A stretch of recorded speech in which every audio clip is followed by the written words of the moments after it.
When I was 6 years old, my grandfather gave me one rule.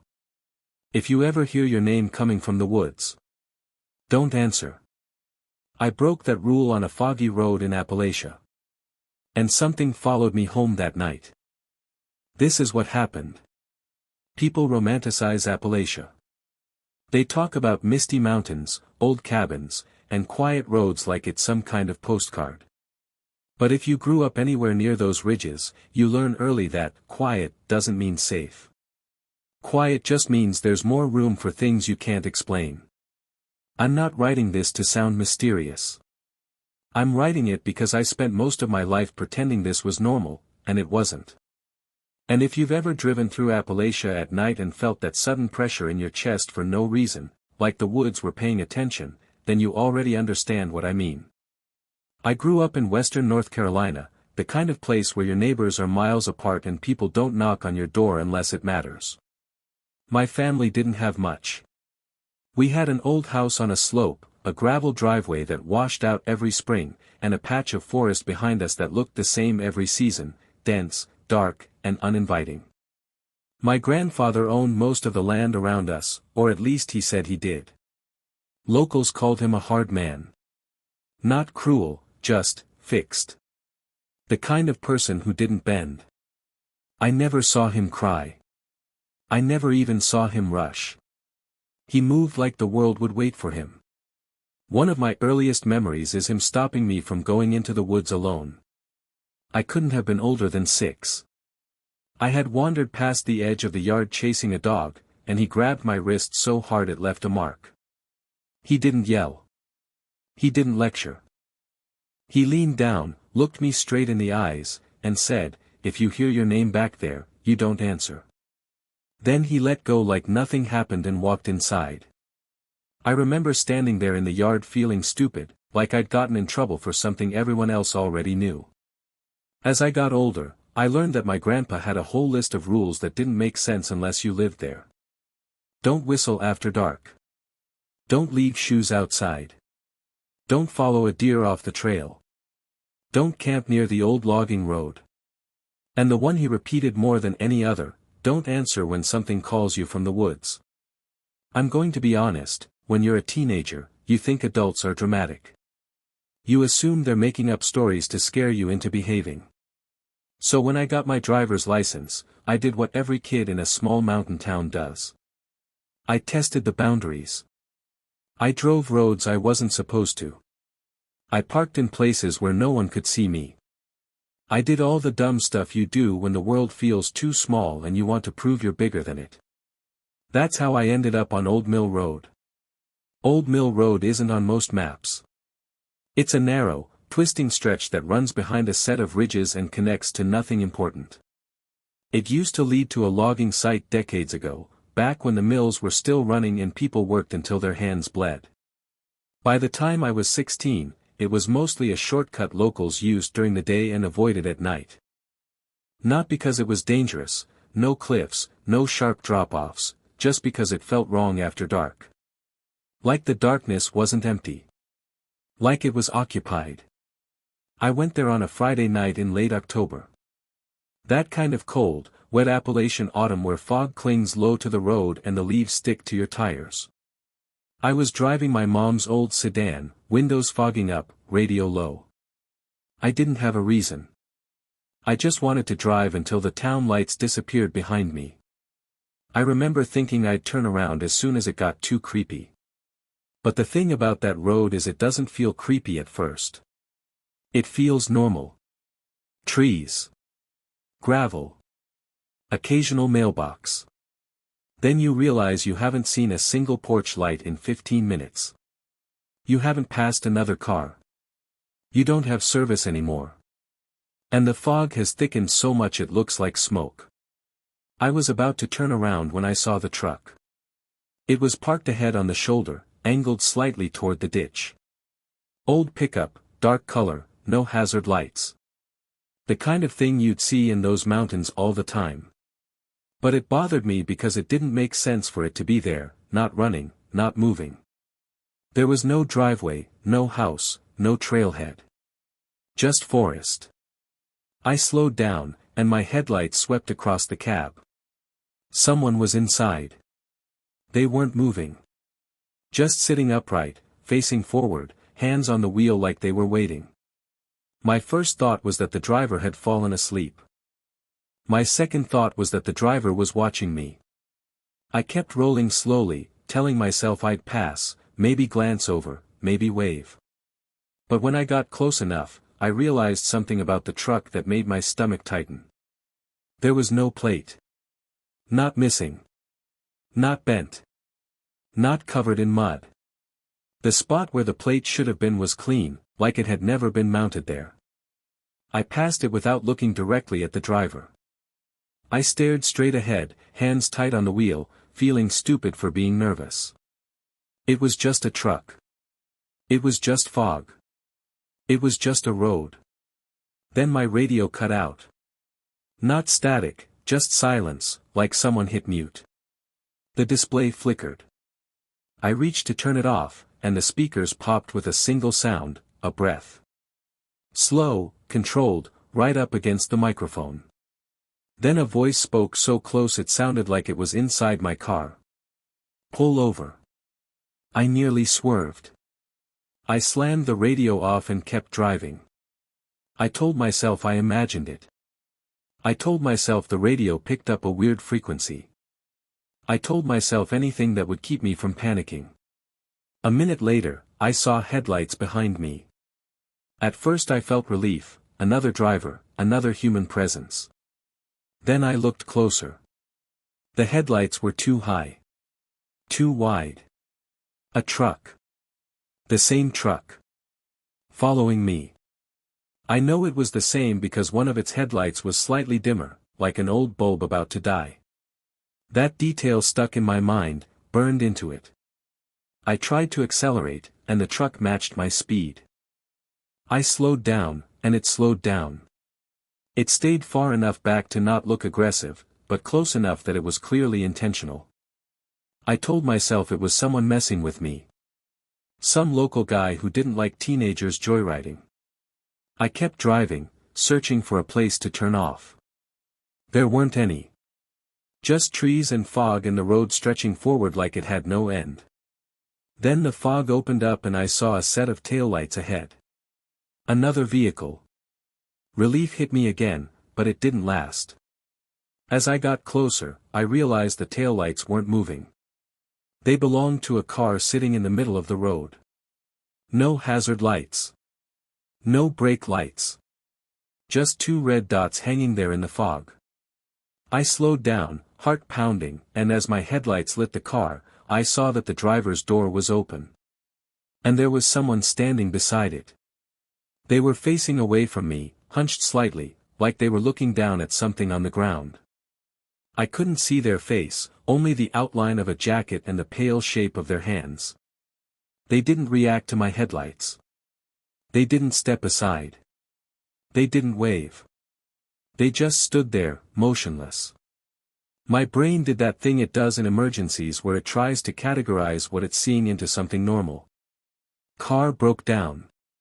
Person waiting for help. Accident. But the scene didn't fit any of those. It felt staged. Like it was meant to make me stop. In the mirror, the truck behind me got closer. I was boxed in. Ahead, a stopped car and a person in the road. Behind, that truck, its dim headlights staring through the fog. My hands were slick on the wheel. I remember whispering to myself, nope. Nope. Nope. I made a decision I'm still not sure was the right one. I drove around. I eased onto the shoulder, tires crunching gravel, passing the stopped car and the figure without coming to a full stop. As I passed, I glanced sideways for half a second. The person's head turned toward me. Not smoothly. Too fast, like a bird snapping its head. And I saw their face. It wasn't that it was grotesque or deformed. It was blank. Pale, flat, with features that looked wrong in the way a bad wax figure looks wrong. Eyes too dark. Mouth slightly open like it had forgotten how to close. And it had the expression of someone listening carefully, like it was waiting for me to say something. I hit the gas and kept going. In my mirror, I saw the truck behind me slow down as it approached the stopped car. I expected it to stop. I expected it to turn around. Instead, it did something that made my blood go cold. It passed the car. It passed the figure. And it kept following me. Like the car and the person hadn't been real obstacles at all, just decorations for me. I was shaking so hard I could barely steer. I started looking for any turnoff, any driveway, any place with a light. Then, through the fog, I saw it, a small, dim porch light on the right. A house set back from the road, barely visible through the trees. I turned in without thinking, tires sliding on wet gravel. The driveway was narrow and steep. I drove up until the house was close enough that I could see it clearly, a small cabin, old wood, porch sagging, single light over the door. I parked crooked and jumped out, leaving my headlights on, engine running. I ran to the porch and pounded on the door. Nothing. I pounded again, louder. From behind me, down the driveway, I saw the truck's headlights swing in. It was turning into the driveway. Slow. Deliberate. Not rushing. My mouth went dry. I pounded the door again and yelled, "Please. Please open up." The porch light flickered. Then the door opened a crack. An older woman stood there, chain still on the door, eyes narrowed. She didn't look surprised to see me. She looked tired, like she'd seen this kind of panic before. Without asking who I was, she hissed, "Get inside. Don't talk." She unlatched the chain and yanked me into the cabin with strength I didn't expect. The door shut behind me, locked, and she pulled a heavy curtain across the small window beside it. My heart was pounding so loud I thought it would give me away. I whispered, "There's a truck." She put a finger to her lips so sharply it felt like a threat.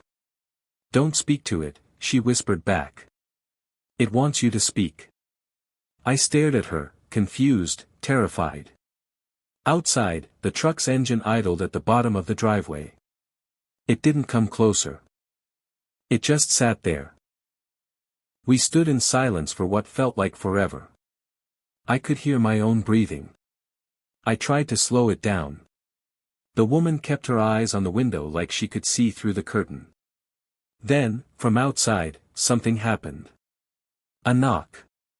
Not on the cabin door. On my car. A metallic tap. Then another. Like someone knocking on the hood. I bit my lip to keep from making a sound. The woman's face tightened. "Don't," she mouthed. The knocking moved along the side of my car, slow and exploratory, like fingers dragging over metal. Then it stopped. The truck engine shut off. Silence. In that silence, I heard something that made my skin crawl. A voice. Not shouting. Not angry. Soft, almost polite. It called my name. Not from my car. Not from the driveway. From the woods behind the cabin. My name, spoken the way my mother said it when she was waking me up for school. I turned my head before I could stop myself.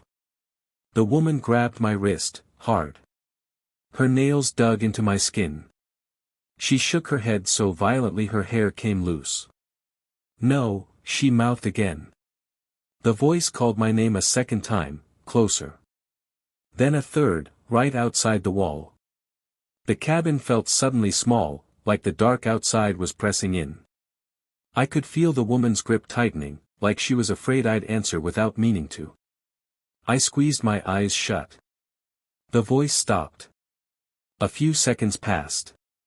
Then I heard footsteps on the porch. Slow, heavy steps, like boots. They stopped at the front door. And there was a knock. 1, 2, 3. The woman didn't move. She didn't reach for a weapon. She just stared at the door with an expression of bitter resignation. A voice spoke through the wood. It was calm, low, and familiar in the worst possible way. "Ma'am," it said, "we're lost." The woman closed her eyes. Then she did something that chilled me more than anything else. She whispered, barely audible, "It's learning." Another knock. The voice spoke again. "I'm sorry to bother you. We just need directions." The words were perfect. Polite. Human. But the tone was wrong. Too even. Too practiced. Like a recording being played back. The woman leaned close to my ear. "If you answer," she whispered, "it gets to keep you." My throat tightened. I nodded, trying not to sob. Outside, the voice stopped. Silence. Then a different sound, scratching. Slow scratches across the door, like nails testing the surface. Not frantic. Not angry. Patient. A long minute passed. Then, from the driveway, the truck engine started again. The headlights swept across the window behind the curtain as it reversed slowly out of the driveway. It didn't speed away. It left like it had all the time in the world. I stayed inside until sunrise. The woman never asked my name. Never asked where I lived. She made coffee without turning on any extra lights, like she didn't want to draw attention. When morning finally came and the fog lifted, she walked me outside. My car was still there. But something was wrong with it. The rear bumper was covered in handprints. Not muddy prints. Not greasy prints. Pale prints, like someone with chalky hands had pressed their palms into the paint. Some of the prints were too large to be human. Some were too long, fingers stretching in an unnatural way. I stared at them, trying to force my brain to rationalize it, but I couldn't. The woman saw me looking. She sighed and said, "They'll try again if you give them a chance." I asked her who they were. She didn't answer directly. She looked past me at the tree lean. "Some things out here," she said quietly, "they don't belong to a body anymore. But they remember what a voice sounds like." I left without arguing. I drove back into town, straight to my grandpa's house. He was on the porch like he'd been waiting. I told him what happened, and as I spoke, his face tightened the way it used to when storms were coming. When I finished, he didn't ask questions. He didn't doubt me. He just nodded once and said, "Old Mill Road." I asked how he knew. He didn't answer that either. He just walked to his truck and told me to get in. We drove out there in the daylight. The road looked normal. Sunlight through trees. Birds. No fog. No fear. If you'd driven it at noon, you'd think it was just another back road. But when we got to the stretch where I'd seen the truck, my grandpa stopped and got out. He walked into the trees a few feet, like he knew exactly where he was going, and came back holding something in his hand. A license plate. Old. Rusted. The numbers were barely visible. He turned it over and showed me the back. Scratched into the metal were dozens of names. Some crossed out. Some not. My grandpa looked at me and said, "That's why you don't answer." He threw the plate back into the woods like it burned him. We drove home in silence. For weeks, I tried to forget it. I stayed in town. I avoided that road. I followed every rule my grandpa ever gave me. And slowly, life became normal again. Until one night, months later, I was sitting in my room and my phone buzzed. No caller ID. No number. Just a voicemail notification. I hadn't received a call. I pressed play. At first there was only silence. Then a breath. Then a voice, soft and close, like someone leaning in toward a microphone. It said my name. And then it said, very calmly, "Pull over." I didn't sleep that night. And I still don't drive those roads when the fog comes down. Because once you've heard something in the woods speak like a person, you never fully trust a human voice in the dark again.